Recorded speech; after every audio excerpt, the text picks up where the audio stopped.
memang di Salafi itu kan bukan muqallid, bukan taklid buta, manhaj. Kalau manhaj itu sudah pasti akan melahirkan persepsi dari setiap orang yang mengamalkan manhaj, persepsi yang berbeda gitu, terhadap suatu pandangan atau ketika memandang sesuatu itu berbeda.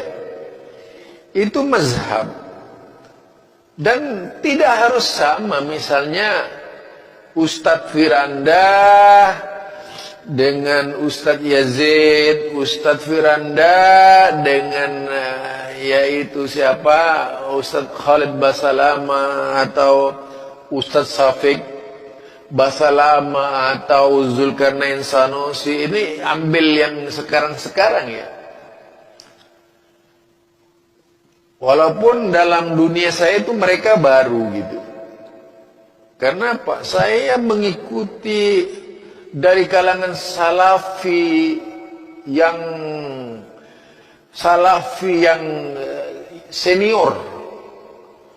seniornya itu. Yaitu seperti Ja'far tadi, seperti As-Sewits itu ya,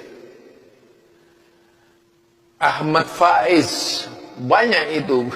Kalau saya hitung tokoh-tokoh salafi ketika itu.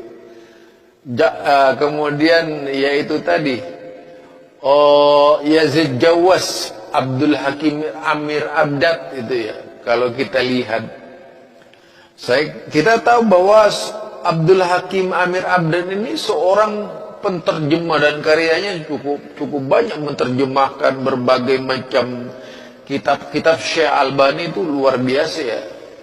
Ahlinya penterjemah. Dan bukunya itu beredar di berbagai pustaka buku di Indonesia, terutama di Jakarta itu. Seperti di Gramedia dan sebagainya, atau di toko Wali Songo dan sebagainya. Bukunya laris banget itu. Yaitu menerjemahkan hasil karya muhaddis Syekh Nasiruddin Albani dan berbagai macam kitab karya. Nah, kalau melihat juga itu seperti Aunur Rafiq yang ada di Gresik, kemudian teman-temannya yang lain, saya sangat mengenalnya. Kalau di Indonesia Lajnah Khairiyah Mustarokahnya itu kalau tidak salah pada waktu itu dipegang oleh Zawawi bin Nawawi itu. Dari situ memanjang ke Muhammadiyah. Muhammadiyah itu pada waktu itu diwakili oleh Anhar Burhanuddin MA di lembaga dakwah khusus. Sebelum kemudian beliau meninggal setelah muktamar di Aceh itu ya. Kemudian juga Bukhari Muslim. Saya mendengar beliau juga sudah meninggal dari Persis, Biro Luar Negeri Persis. Ya, kemudian dari Al-Irsyad itu adalah Yusuf Baisa tadi. Nah, bertahun-tahun, bayangkan dari tahun 89 sampai 2022 ini tidak seorang pun dari mereka yang menjadi teroris. Bayangkan itu.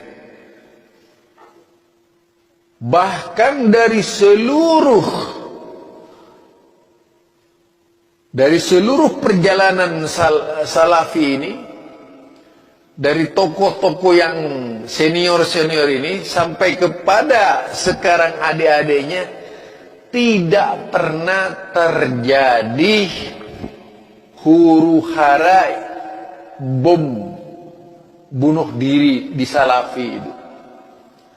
Berarti gugurlah tuduhan yang dilakukan oleh Sufyan Ats-Tsauri dan tuduhan yang dilakukan oleh Islah Bahrawi itu. Gugur tuh. Atau gugurlah tuduhan yang dilakukan oleh yaitu Idrus Ramli atau lain-lainnya, atau siapa saja yang mempersepsikan Salafi itu cikal bakal teroris. Jadi semuanya salah itu.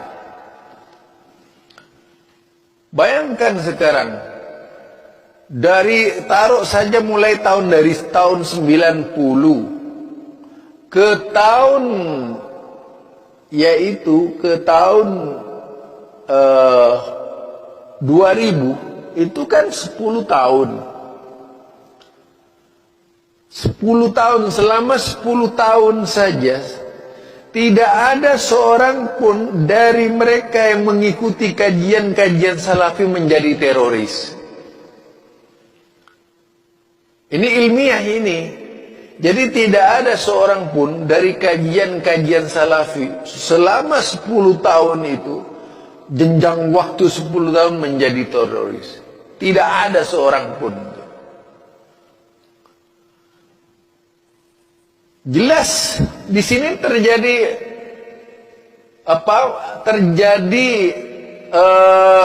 yaitu benang mirah yang tidak bisa dihubungkan antara Salafi dengan teroris yang muncul yang dilakukan oleh Imam Samudra dan sebagainya gitu.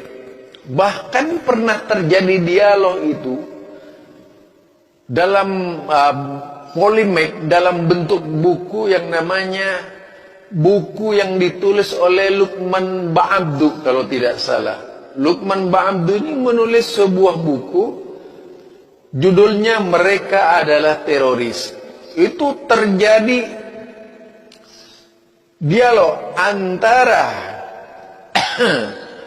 Luqman Ba'abdu dengan Imam Samudra yang ada di penjara. Kemudian disanggah oleh Imam Samudra, bukunya adalah Mereka Bukan Teroris itu. Itu fakta itu. Sehingga di sini ada benang mirah. Selama 10 tahun tidak seorang pun dari pengikut pengajian Salafi yang menjadi teroris. Mulai dari tahun 1989 sampai tahun 2000. Itu anggap 10 tahun itu ya. Kemudian dari tahun 2000 sampai yaitu 2022 ya. Sampai 2022, 90 sampai 2022 itu kan berarti sekitar 2010, 10 tahun. 2010 berarti 10 tahun menjelang itu juga tidak pernah ada terorisme yang lahir dari Salafi. Bayangkan, berarti dusta mereka itu yang ngombar-ngombar bahwa cikal bakal Salafi itu cikal bakal terorisme itu adalah Wahabi gitu. Jadi ini pembuktian ini. Kemudian dari 2010 sampai 2022 sampai sekarang ini tidak ada seorang pun Salafi yang terindikasi teroris. Berarti 32 tahun. Selama jenjang 32 tahun tidak seorang pun dari teman-teman Salafi yang menjadi teroris. Tetapi yang diangkat dan dibicarakan oleh mereka adalah yaitu sekitar ya kajian-kajian terkait dengan tauhid. Kalau berbicara soal TBC, tahayul bid'ah khurafat, sejak tahun 1912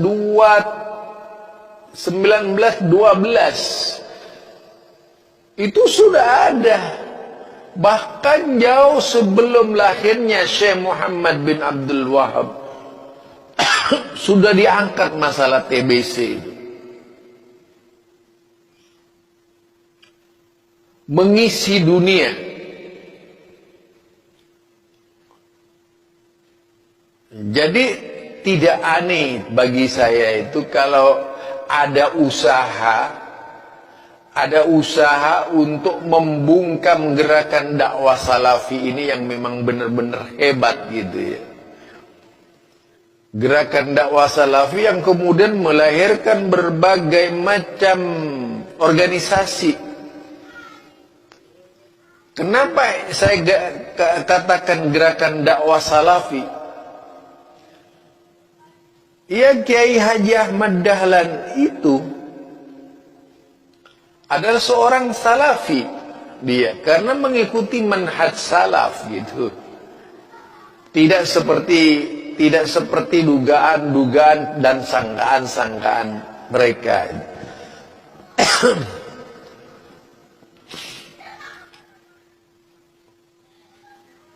Demikian juga berkaitan dengan berkaitan dengan gerakan-gerakan Islam yang lainnya, yang ternyata jika kita telusuri dari teman-teman salafi itu seluruhnya, tidak seorang pun yang anti pemerintah ini. Tidak seorang pun yang anti pemerintah. Tidak seorang pun yang menghina pemerintah.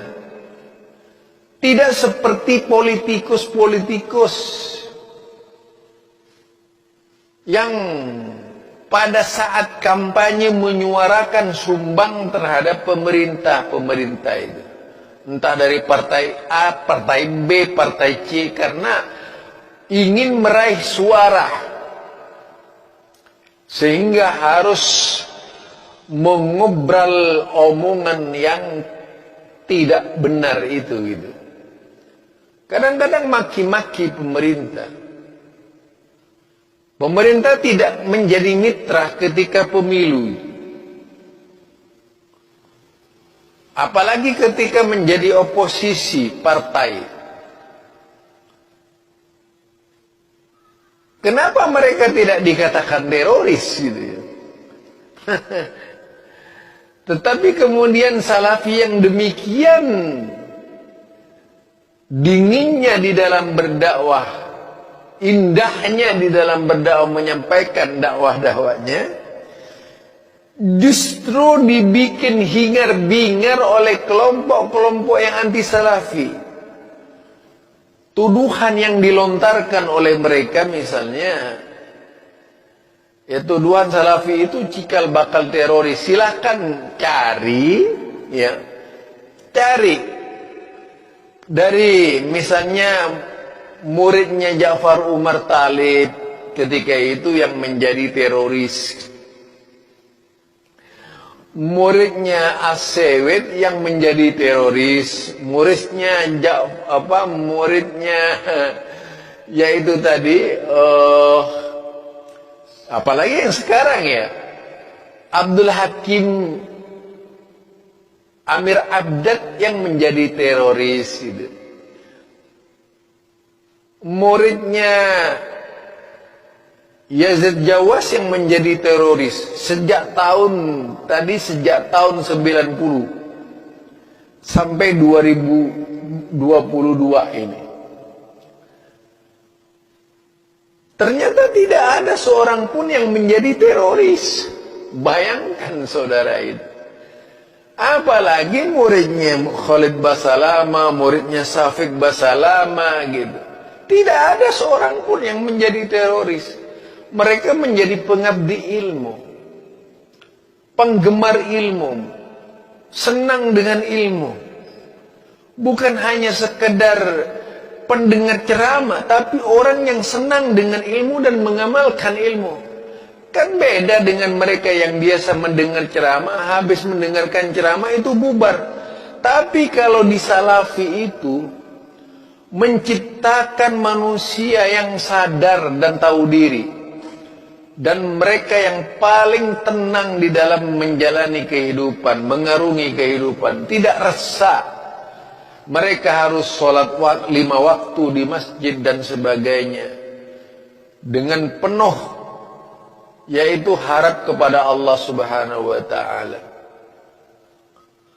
Toh mereka tidak pernah dibatas harus salat di komunitas Salafi, tidak ada itu. Salat di Muhammadiyah, salat di NU dan sebagainya, itu biasa.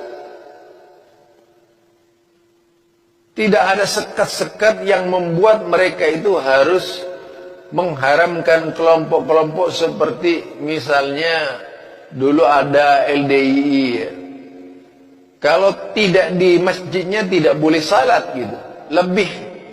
Lebih teroris mana coba? Lebih kasar mana kalau kita lihat ya? Lebih keras mana? Demikian juga dalam jemaah Syiah itu. Karena memiliki syariat tersendiri Syiah ini. Beda sekali dengan cara Islam. Tapi mengapa kemudian hanya Salafi yang diobok-obok oleh mereka itu? Jadi bukan masalah terorismenya lagi itu, masalah coupling. Karena begitu banyaknya dari umat Islam yang eksodus ke Salafi dari kelompok-kelompok yang ada di Indonesia itu.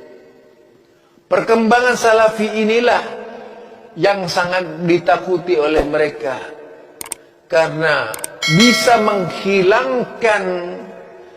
menghilangkan daya saing mereka di dalam mencari pengaruh umat.